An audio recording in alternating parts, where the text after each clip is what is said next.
할렐루야. 한 주간 평안하셨습니까? 여러분의 모습을 보니까 참 감사드립니다. 오늘은 어버이 주일로 저희가 지킵니다. 부모님의 은혜를 생각하고 또 감사하는 주일인데요. 또 이 주일에 빅터 위고의 소설인 93라고 하는 책에 그 아주 인상 깊은 이야기가 떠오릅니다. 불란서 혁명 직후에 그 숲을 지나던 병사들이 우연히 그 배고픔에 지친 어머니와 세 아들을 목격하게 됩니다. 이 병사가 한 상사에게서 받은 빵 한 덩이를 전해주게 되는데, 그때 그 어머니가 지체하지 않고 그 빵을 세 조각으로 나누어서 아이들에게 주게 됩니다. 이 광경을 옆에서 바라보던 그 젊은 병사가 빵을 준 성사에게 이렇게 말합니다. 저 여자는 배가 고프지 않은가 보죠. 자, 그러자 그 상사가 이런 이야기를 합니다. 그게 아니야. 배가 고프지 않은 것이 아니라 어머니이기 때문이야 라고 말합니다. 어떻게 보면 우리 부모님들의 그 삶이 바로 그러했기 때문에 오늘 저와 여러분이 이렇게 존재할 수 있는 것이 아닌가 생각을 해보게 됩니다. 어버이 주일, 이미 부모님이 생전에 계시지 않은 분들도 있을 수 있는데 우리 모두가 어버이 은혜에 감사하는 이 주일이 될 수 있기를 주의 이름으로 축복합니다.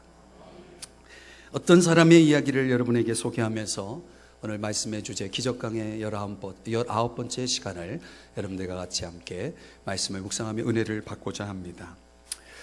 한 사람이 갑자기 시력이 나빠졌습니다. 그래서 병원에 가서 진단을 받아보니까 심각해요. 앞을 볼 수 없게 된 것입니다. 이제 병원에서 수술을 받게 되었습니다. 그래서 시력이 회복이 되었습니다. 그런데 문제가 생겼습니다. 이상하게 기억이 나지 않습니다. 기억 상실증에 걸린 것입니다. 그래서 이 환자가 다시 병원에 가가지고 의사 선생님한테 이런 증상을 얘기했더니 의사가 굉장히 당황하고 놀라면서 아무래도 재수술을 해야 되겠다라고 말합니다. 그래서 수술을 다시 했습니다. 수술을 다시 해서 드디어 기억이 돌아왔습니다. 그런데 문제가 생겼습니다. 다시 시력이 보이지 않는 것입니다. 시력이 앞이 보이지 않는 것입니다.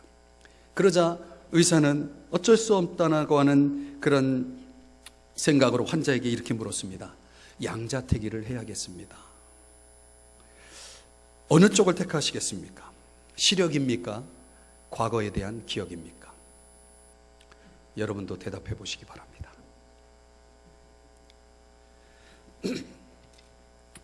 자, 그 환자는 어떤 대답을 했을까요? 깊이 생각을 하고 이렇게 대답했습니다. 과거는 이미 지나간 것이기에 필요 없습니다. 저에게 미래를 볼 수 있는 시력을 회복시켜 주십시오. 오늘 이런 이야기가 오늘 성경에 소개되고 있습니다. 자, 오늘 본문에 소개되고 있는 내용은 맹인 거지 바디메오라고 하는 사람의 이야기입니다. 여리고 어느 길가에 앉아있던 맹인이면서 시각장애인이면서 거지인 한 사람의 이야기를 오늘 우리가 본문에서 볼 수가 있습니다. 여기 여리고라고 하는 도시를 소개하고 있는데, 이 여리고는 그 당시 성경시대에 헤롯 대왕 그 지역을 통치하고 있었던 헤롯 왕이라고 하는 사람이 휴양 도시로 찾아갔던 그런 지역이었습니다. 그래서 이 휴양 도시이기 때문에 상당히 경제가 발달이 되고 그리고 부유한 사람들이 많은 그런 도시였습니다. 그런데 여러분 아십니까? 그런 부유한 도시 안에 이 맹인, 그러면서 거지가 존재했다는 것입니다.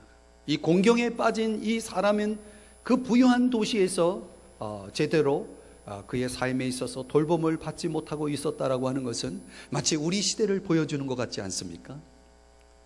우리 시대에 얼마나 어려움 속에 살아가는 사람들이 많이 있는지 모릅니다. 그런데 우리 사회 속에 가진 자들이, 그런 부유한 자들이 그런 공경에 빠진 사람들을 얼마나 돌아보는 그런 사회인가? 이 사회적 기부라고 하는 그런 운동이 일어나고 있지만 우리 사회가 여전히 그런 부분에 취약하고 있다라고 하는 것은 아직도 우리 현실이 너무나 자기중심적이고 그런 이기적인 그런 사회가 아닌가라고 하는 생각을 지울 수가 없는 것입니다.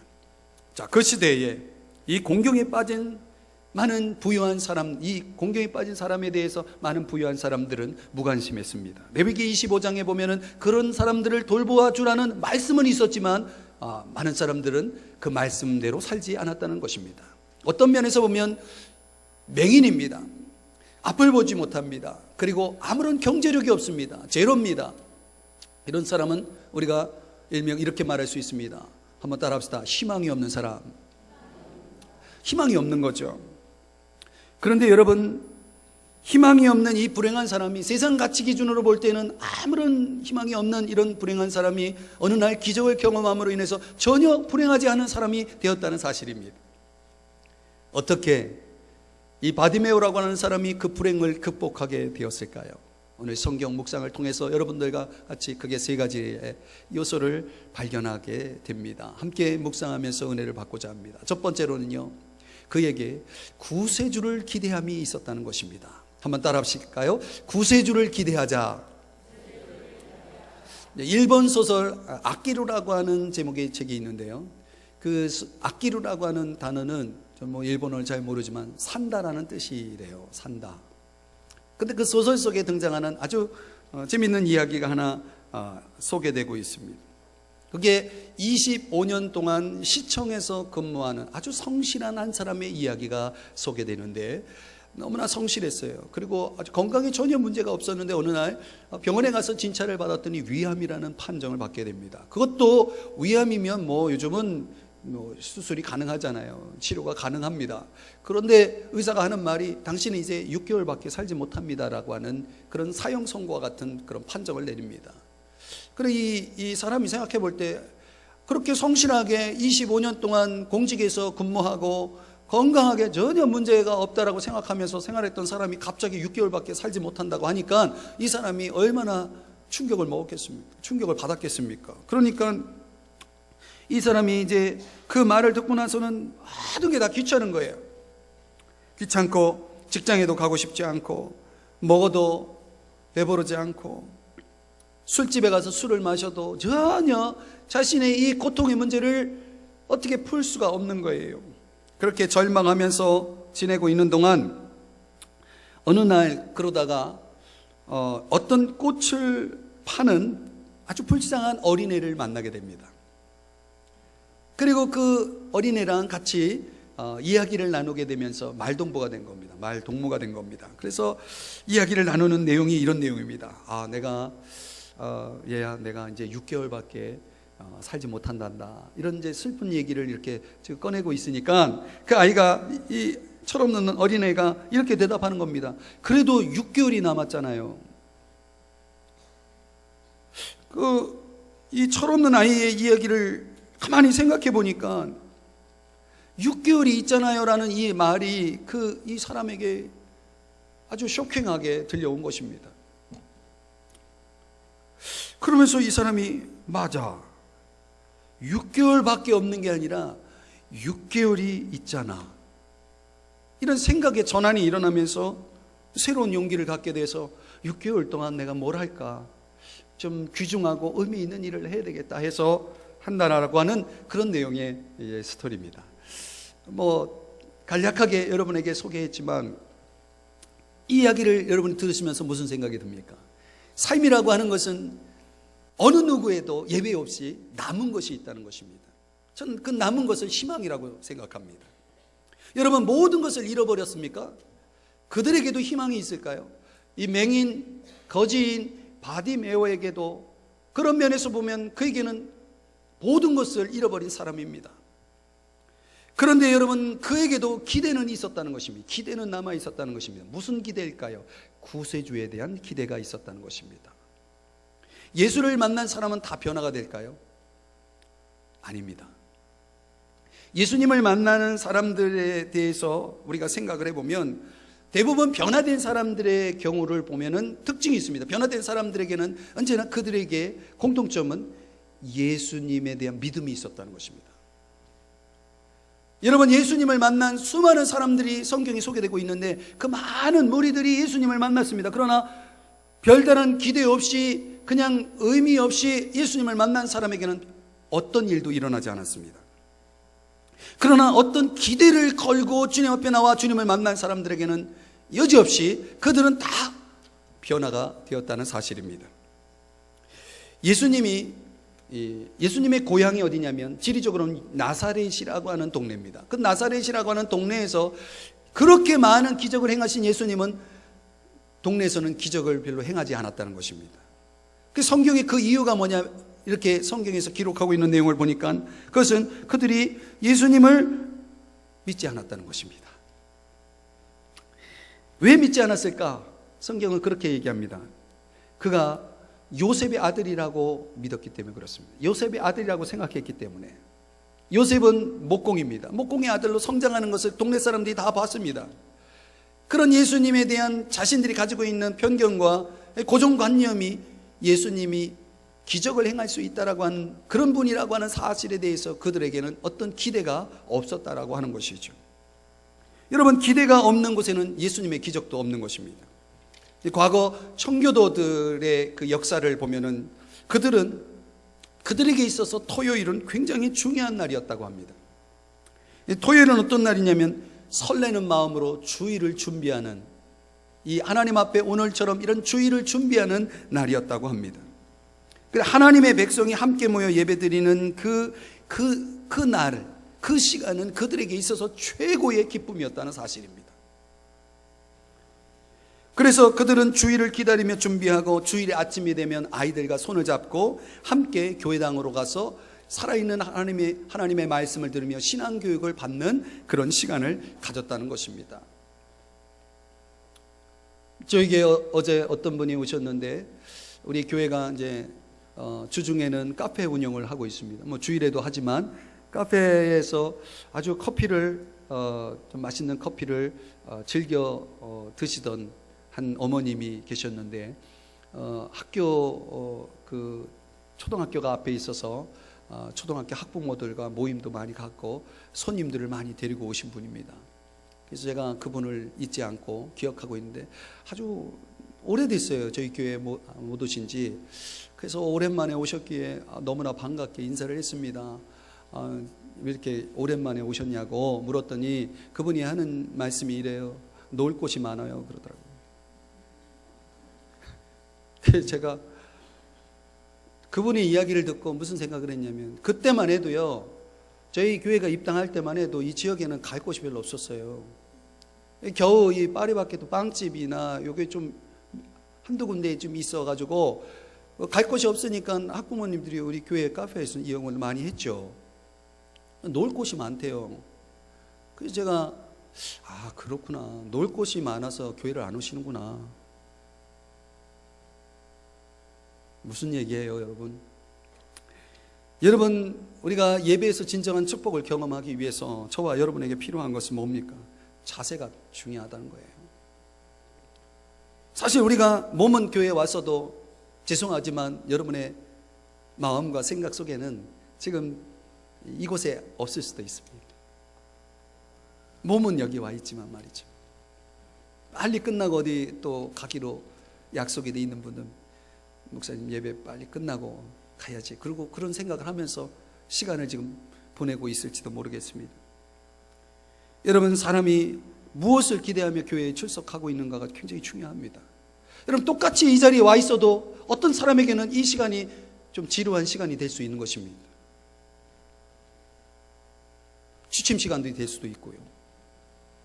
그러나 어떤 사람에게는 이 시간은 너무나 소중한 시간입니다. 왜냐하면 생명을 창조하시고 온 인류 역사를 주관하시는 살아계신 하나님을 만나는 시간이기 때문에 이 시간은 너무나 중요한 시간이라고 하는 것이죠. 마가복음 10장 47절의 말씀에 보면, 오늘 성경에 보면은요, 이 바디메오라고 하는 이 사람은 앞을 보지 못하는 사람이기 때문에 예수님을 한 번도 본 적이 없습니다. 예수님을 본 적이 없는 사람임에도 불구하고 이 바디메오는 많은 예수님에 대한 정보를 가지고 있었고, 무슨 그 정보에 대한 그 파일을 정리해서 이런 결론을 가지고 있었습니다. 예수님이라면 내 눈을 고쳐주실 수 있겠다, 이렇게 결론을 내린 것입니다. 여러분, 예수님을 한 번도 본 적이 없고 예수님이 행하는 기적도 본 적이 없는 사람이 그저 사람들이 들려주는 그 소식, 그 뉴스를 종합해가지고 그런 결론을 내렸다는 것입니다. 그래서 그는 이렇게 말합니다. 다윗의 자손 예수여, 나를 불쌍히 여기소서. 지금 사람들이 말합니다. 지금 나사렛 예수가 지나가고 있다. 그러자 그 이야기를 듣고 그동안 그가 종합해서 결론 내리고 있는 그 자신이 가지고 있는 이 믿음, 뭡니까? 예수님이 나를 고쳐주실 수 있다라고 하는 이 믿음을 가지고 지금 지나가는데 어디에 있는지도 모르고 군중 속에 섞여 있는 그 예수님이 자기 소리를 들을 수 있도록 소리를 크게 내어서 불쌍히 여겨달라고, 나를 불쌍히 여겨달라고, 나를 좀 고쳐달라고 그렇게 이야기를 하고 있는 것입니다. 여러분, 이 바디메오라는 이 사람이 얼마나 절박하게 예수님에게 호소했겠습니까? 생각을 해보십시오. 지금 예수님이 지나가면 이 사람은 이제 이 바디메오는 평생 시각장애인으로 앞을 보지 못하고 그렇게 불행하게 살아가야 할 그런 처지예요. 그래서 여러분, 저와 여러분이 예수님을 누구라고 생각하느냐가 굉장히 중요한 것입니다. 하나님을 만나고 삶의 변화를 가져온 사람들에게 있어서 나타난 특징이 또 하나 뭐냐면 그들에게는 마지막 의식이 있다는 것입니다. 여러분, 오늘 이 시간 이 예배가 마지막이라고 한번 생각해 보십시오. 여러분, 오늘 나에게 주어진 24시간이 마지막이라고 한번 생각해 보십시오. 여러분, 전혀 다른 날이 될 것이고 전혀 다른 시간이 되고 전혀 다른 예배가 될 것입니다. 이 마지막 의식이라고 하는 것은 얼마나 중요합니까? 바디메오에게 있어서는 주님을 만날 이 기회는, 이 찬스는 다시 올 수 없는 절호의, 아니 유일한 기대라고 하는 이 믿음을 가지고 지금 예수님을 부르고 있다라고 하는 사실입니다. 주님을 향한 이런 간절한 기대가 어디서 나왔을까요? 그것은 그의 환경에서 찾아볼 수가 있습니다. 말씀드린 대로 그는 앞을 보지 못합니다. 여러분, 시각장애인들이 얼마나 참 살면서 불편함이 많이 있습니까? 우리 사회는 장애인들이 대우받는 사회가 아니잖아요.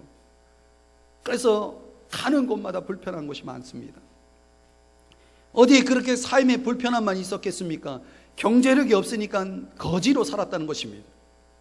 여러분, 이것보다 더 절박한 심정이, 상황이 어디 있겠습니까? 그런데 여러분, 가만히 성경을 들여다보다가 저에게 깨달아진 건 뭐냐면 바로 이 바디메오가 가지고 있는 이 환경이야말로 불행한 환경이 아니고 축복의 환경이었다는 사실을 깨닫습니다.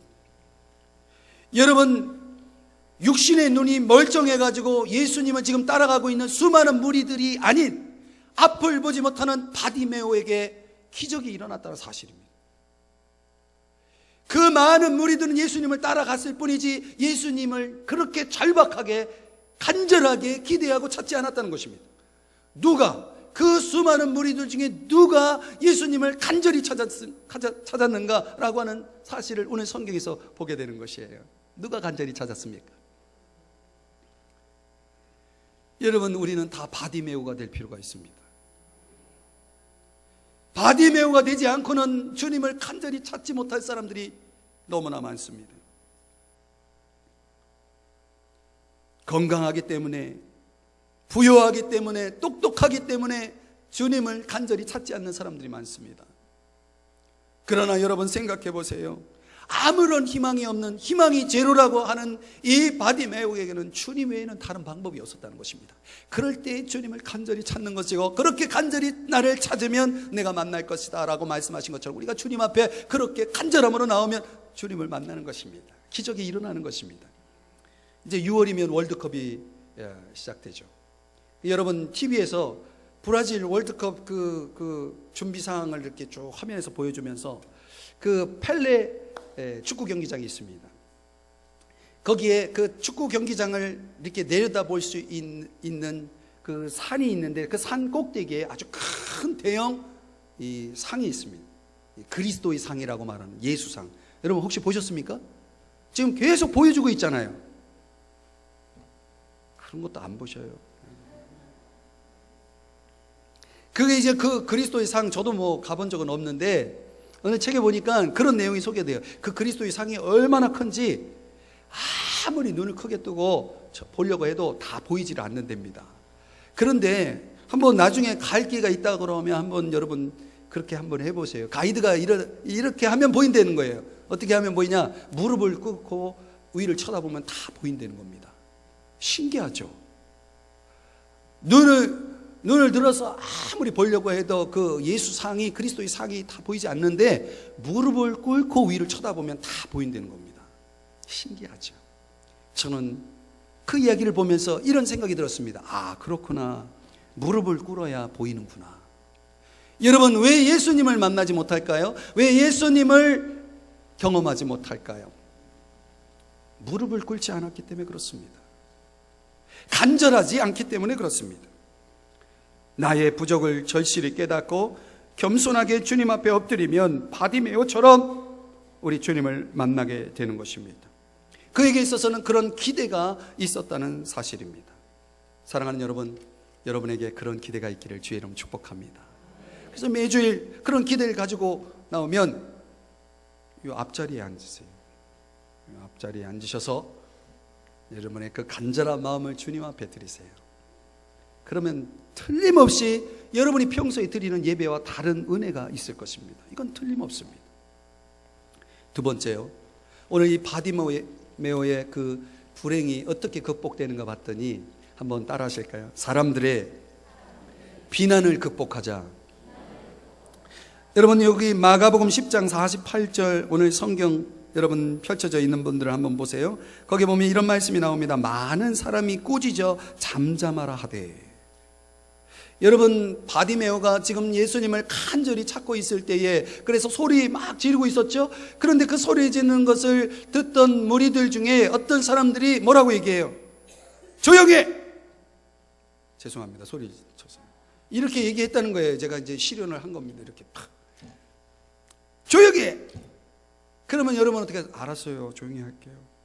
이렇게 했다면 바디메오가 그 바디메오의 삶은 거기서 끝입니다. 여러분 한번 들어보세요. 우리가 신앙생활을 시작하면 사람들이 박수를 쳐줄 줄 압니다. 천만의 말씀이에요. 여러분이 예수님 앞에 열심히 나오면 사람들이 너무 잘했다, 아유 훌륭하다, 이렇게 이야기해 줄 것 같죠? 그렇게 이야기하는 사람보다는 그렇지 않은 사람이 많습니다. 아니, 거의 대부분은 환영하지 않습니다. 그래서 기독교 철학자 키르케고르는 그리스도의 신앙의 결단이라고 하는 것은 외톨이의 결단이다, 이렇게 말했습니다. 하나님 앞에 고독자로 서 있는 외톨이의 결단이다. 신앙이라고 하는 것은 그래서 고독한 것입니다. 사실 여러분, 우리의 신앙이라고 하는 것은 누구도 대신해 줄 수 없다라고 하는 것입니다. 어떤 분은 내 아내가 열심히 믿으니까 나는 천국 갈 수 있다라고 말하는 분이 있습니다. 천만의 말씀이에요. 여러분, 아내가 또는 남편이 신앙생활 잘한다고, 내 자녀들이 신앙생활 잘한다고 내가 천국 가고 내가 축복받는 게 아닙니다, 여러분. 아니, 내 아내가 기도 많이 해주니까 나는 든든하다고, 내 남편이 기도 많이 해주니까 나는 든든하다고. 천만의 말씀이에요. 신앙은 각자의 몫인 것입니다. 여러분, 우리가 신앙생활 하면서 어떤 경우에는 가장 가까운 사람이 우리의 적이 될 수도 있습니다. 아무도 바디메오의 심정을 이해하지 못했다는 것입니다. 지금 저 사람이 왜 저렇게 소리를 버럭버럭 지르는지를 누구도 이해하지 못하고 오히려 그가 소리 지르는 것을 막았다는 것입니다. 여러분, 내가 정말 고통 중에 있고 내가 정말 아프면 사실 사람들은 몰라요. 알잖아요. 가족들도 몰라요. 신앙은 주님 앞에서 내 개인이 내리는 결단입니다. 그러므로 여러분, 내 신앙을 누가 대신해 줄 수 없는데 내 신앙을 누구한테 맡기겠습니까? 여러분, 그가 하려는 대로 하겠습니까? 천만의 말씀이에요. 그러면 안 되는 것입니다. 신앙이라고 하는 것은 세상에 무슨 말을 누가 하든지 어떻게 판단하고 어떻게 생각하든 간에 상관없이 흔들림이 없는 신앙을 가져야 하는 것입니다. 바디메오는요, 사람들이 뭐라 하든 개의치 않았어요. 그는 이전보다 더 크게 소리 질렀어요. 여러분, 이런 사람이 되어야 됩니다. 신앙이라고 하는 것은 어떤 면에서는 신사적일 필요가 있습니다. 예의가 있을 필요가 있습니다. 그러나 여러분, 그 신사적이고 예의조차도 내 그 절박한 고통을 해결하는 데 있어서 방해가 된다면 그 신사적인 걸 내려놔야 됩니다. 그래서 어떤 분들은 남자분들이 여기서 교회 와가지고 뭐 기도하자 뭐 그러면은 사람들 생각하면서 눈치를 봅니다. 여러분, 내가 지금 절박하고 내가 지금 간절한데 누구를 지금 생각하고 있는 것입니까? 나를 주님 앞에 내어드리는데 무엇이 문제가 되겠습니까? 사람들이 바디메오를 말렸을 때 그가 잠잠했다면 그의 불행은 그대로 평생 가야 했다는 사실입니다. 사랑하는 여러분, 더욱 저와 여러분이 주님 앞에 전진할 수 있기를 바랍니다. 주님 앞에 여러분의 신앙을 견고하게 세우시기를 바랍니다. 세 번째는요, 가장 중요한 문제를 그는 구했다는 것입니다. 가장 중요한 문제. 자, 오늘 성경 10장 51절 말씀 한번 보실까요? 10장 51절 보시겠습니다. 여기 보면 예수님이 바디메오에게 이렇게 반응하셨습니다. 야, 그래, 내가 너에게 무엇을 하기를 원하느냐? 이렇게 물었습니다. 자, 이 상황에서 저를 보시죠. 제가 한번 뭐든지 할 수 있는 사람입니다. 근데 여러분이 저에게 이제 도와달라고 요청했을 때 제가, 그래, 네가 원하는 게 뭐냐? 내가 다 들어줄게. 그럼 여러분 무엇을 구하시겠습니까? 제가 정답을 가르쳐 드릴까요? 여러분이 무엇을 구할지 저는 잘 압니다. 여러분이 가장 중요한 것을 구할 것입니다. 그러면 제가 묻겠습니다. 바디메오는 무엇이 가장 필요했을까요? 돈일까요? 여러분, 나에게 무엇이든지 들어주겠다라고 하는 이런 기회가 온다면 나는 무엇을 구할까요? 이걸 가리켜서 가치관이라고 말합니다. 또 다른 말로는 이걸 가리켜서 우선순위라고 말합니다. 오늘 저와 여러분에겐 우선순위가 되어 있나요? 여러분, 우리 사회의 문제가 무엇이라고 생각하십니까? 우리 사회의 문제는, 가장 큰 문제는 우선순위의 혼돈에 빠져 있다는 것입니다. 지금 우리 사회는 사람보다 위에 있는 게 너무 많습니다. 그래서 사람이 죽어가도, 사람의 생명의 위협을 받아도 그런 거에 대해서 전혀 양심의 찔림이 없이 살아가는 사람들이기 때문에 우리 사회는 이렇게 어려움을 겪고 있는 것입니다. 여러분, 그런 차원에서 오늘 이 자리에서 함께 예배드리는 저와 여러분만이라도 이 우선순위를 올바로 하는 것이 얼마나 중요한 일인지 모릅니다.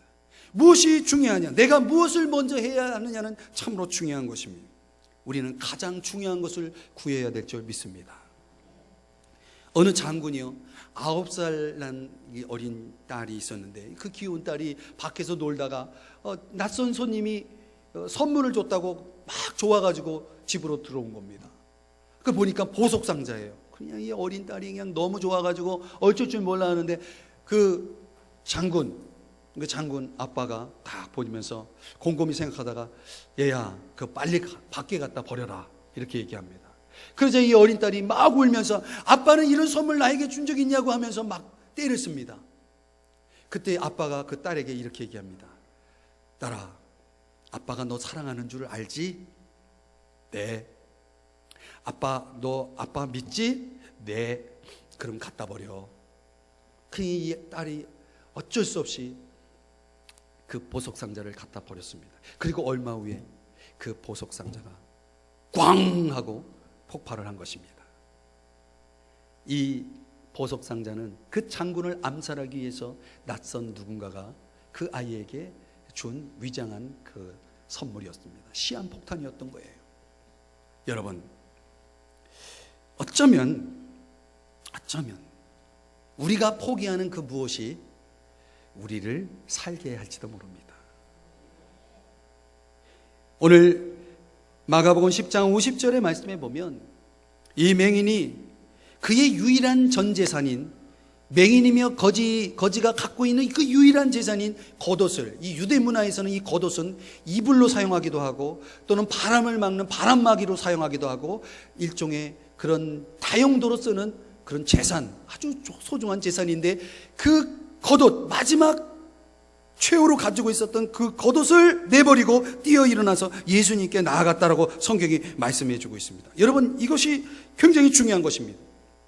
눈을 뜨고자 하는 데 있어서, 그의 소원을 이루는 데 있어서 방해가 되는 것이 있다면 거독까지도 내어버릴 수 있을 만큼의 용기를 발휘한 것입니다.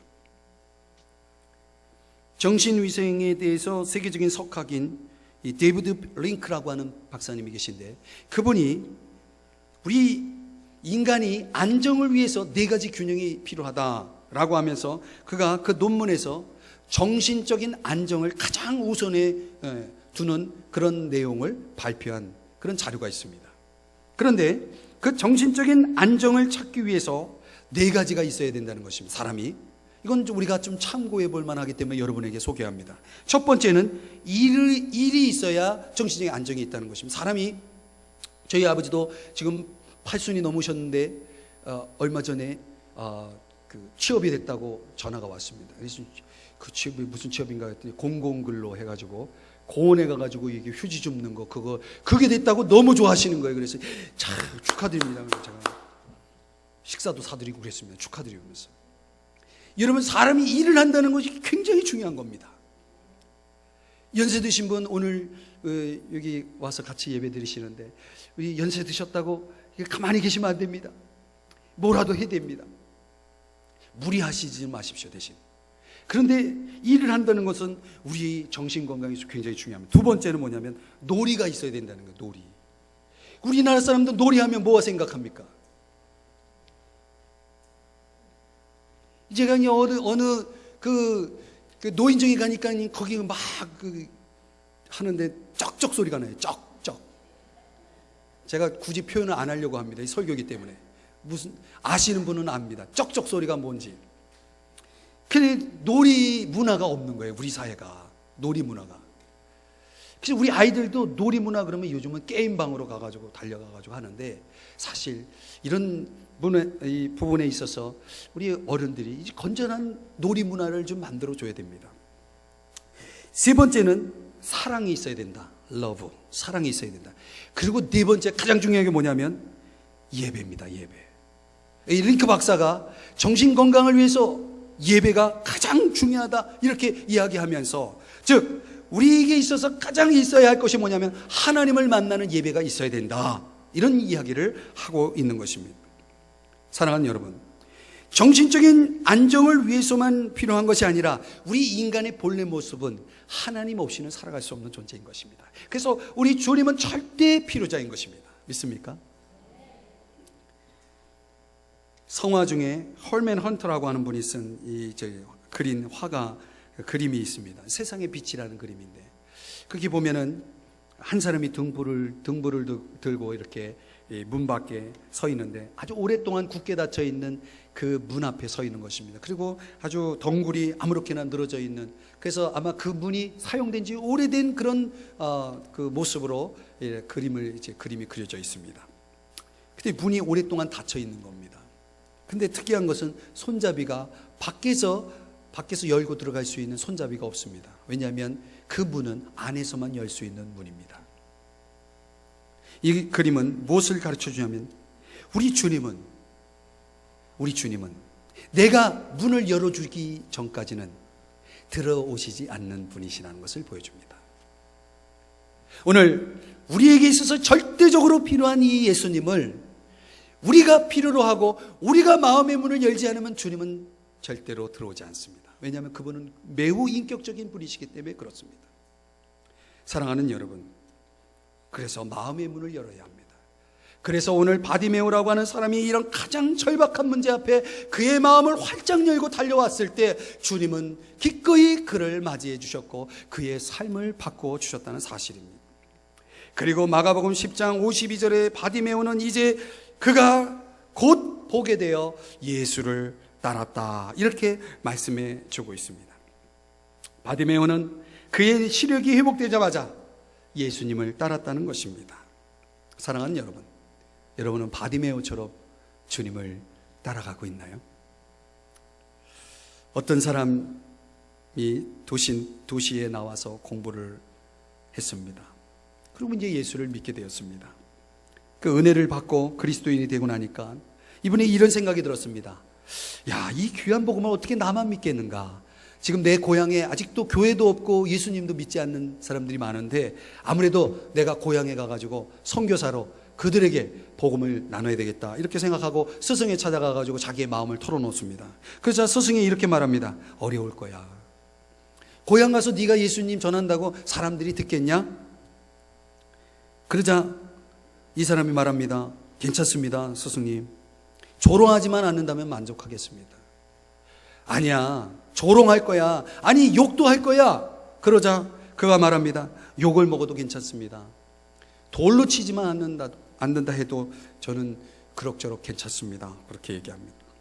또 그러자 스승이 말합니다. 만약 돌을 던지면 어떡할 거야? 돌을 던진다면 칼로 찌르지만 않아도 고맙게 생각할 것입니다. 만약 칼로 찌른다면 목숨만 붙어 있어도 감사하겠습니다. 만약 죽는다면, 그러자 그 사람이 이렇게 말합니다. 저는 그리스도를 위해서, 제 사랑하는 고향 사람들의 구원을 위해서 죽는다는 것만으로도 영광스럽게 죽음을 맞이할 것입니다. 이렇게 이야기했다는 것입니다. 그러자 스승이 고개를 끄덕이면서 그럼 가게.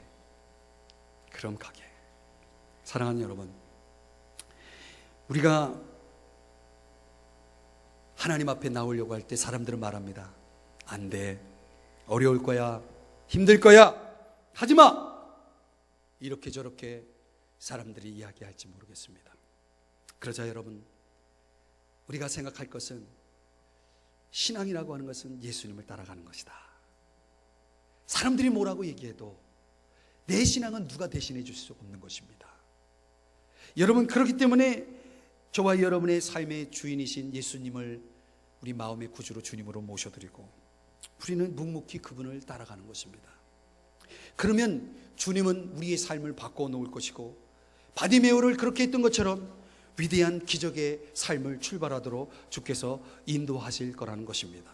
사랑하는 성도 여러분, 오늘 이 아침에 여러분 말씀을 들으면서 우리 주님께서 여러분을 향해서 이렇게 초대를 하고 있는 것입니다.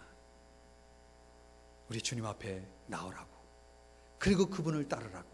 그러면 여러분이 할 수 없는, 여러분의 인생에 드리워진 어떤 불행도 우리 주님이 그것을 만지실 것이고 그것을 다루실 것이고 그것을 고치실 것이고 여러분의 인생에 놀라운 기적의 장으로 여러분의 삶을 인도해 주실 것을 믿으시기를 바랍니다. 기도하시겠습니다.